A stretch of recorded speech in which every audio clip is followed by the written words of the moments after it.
everybody, it's me Nate, aka Devil Dog, and I'm back with another video. At first this was going to be a rant because I wanted to go back and revisit Days Gone and play it again since it's received several updates and patches since its original launch that was all the way back, I think, where was it?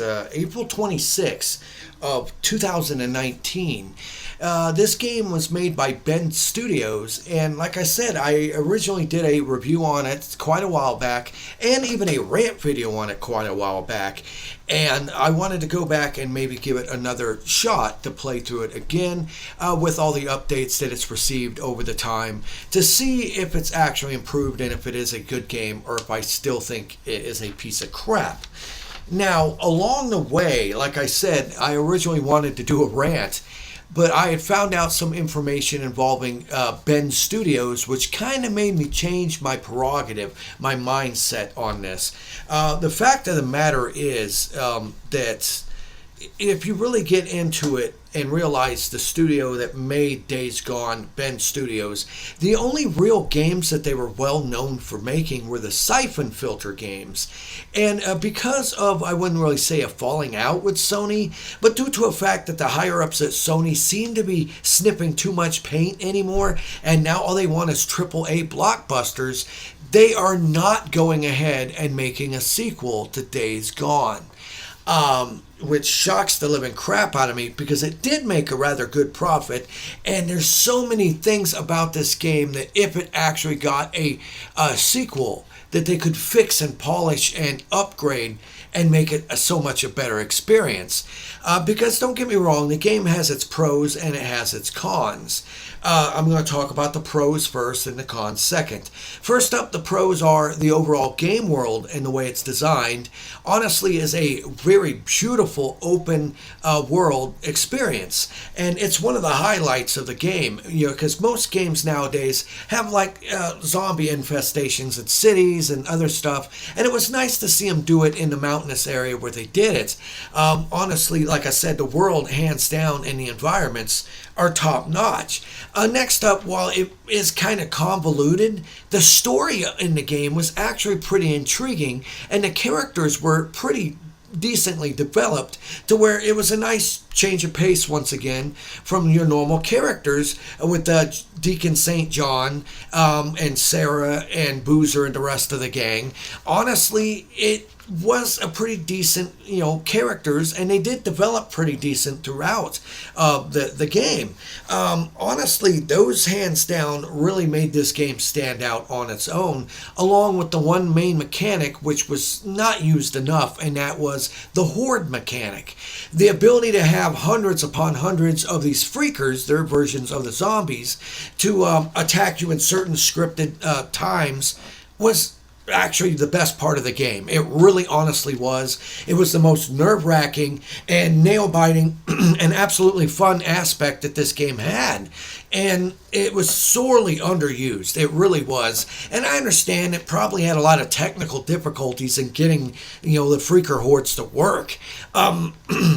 Because though they were based off of some sort of scripted AI, they were randomized. So it made it to where no two times you would go to an area where they would have one of these giant freaker hordes attack you, they would behave the same way. They would split off in different ways. And honestly, I like that. That's one of the highlights of the game. But along with that, you have to discuss the cons. And this game does have a laundry list of cons. First up is the load times. The load times in this game have not really been improved since launch. In fact, I kind of think they're a little worse. Load times, and when you first fire it up, it takes forever. The load times absolutely suck, except for when you die and respawn. They're pretty quick then.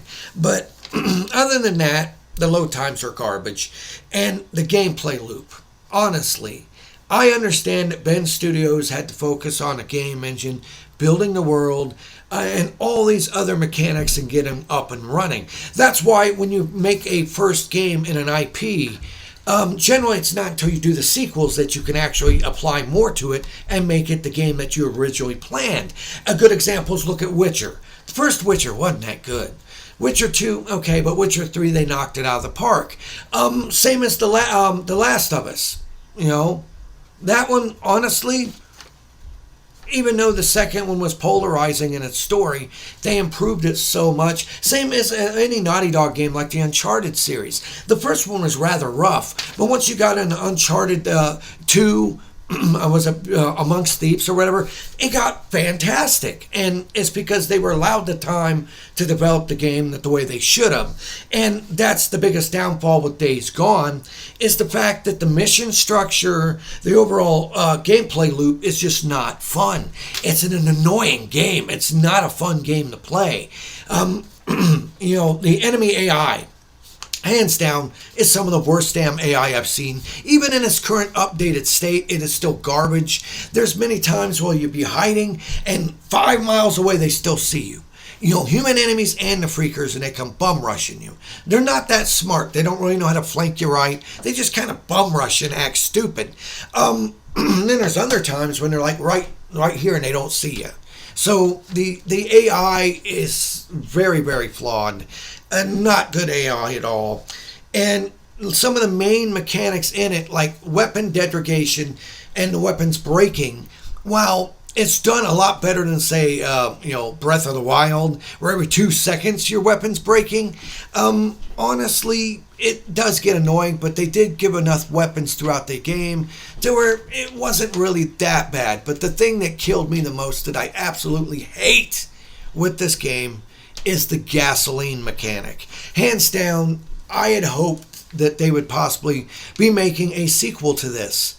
They had been pitching ideas to Sony, and Sony's just like, nope, we don't want to take a chance. We only want AAA blockbusters that we know we can make bank off of. That's stupid. I mean, that's obviously the stupidest thing I've ever heard. You have such a good sound structure of a game here that they could improve upon so much. If you just have, good AI, some decent level design structured, missions that would work so much better. Like I said, fix the AI, fix the mission structure, and get rid of the gasoline mechanic. The game would be so much better because it has an intriguing story. Even though they pretty much ripped off the zombies straight out of I Am Legend. I mean, that's really, you have the zombie horde mechanic from World War Z. And then you have the zombies, the freakers, that look and act identical to the zombies that are in I Am Legend. So they weren't really that original. And honestly, like I said, there's so many things they could fix to make this game so much better. I absolutely hate the damn snipers. By the time that you know they're there, it's too late. You've been shot off your bike and your bike's been damaged, and then you got to deal with them. And the randomization of the freakers and the freaker hordes in certain areas, along with the randomization of snipers, enemies, and other things, and with the gas mechanic, the breaking weapons, and the overall mission structure of just going and burning out, the nests, the hordes nests, the freaker nest. Honestly, it's just not a fun game. Even in its current state, with the added updates to it, it's just not a fun game. And I really wanted to come on here and do a screaming mad rant and just trash the game.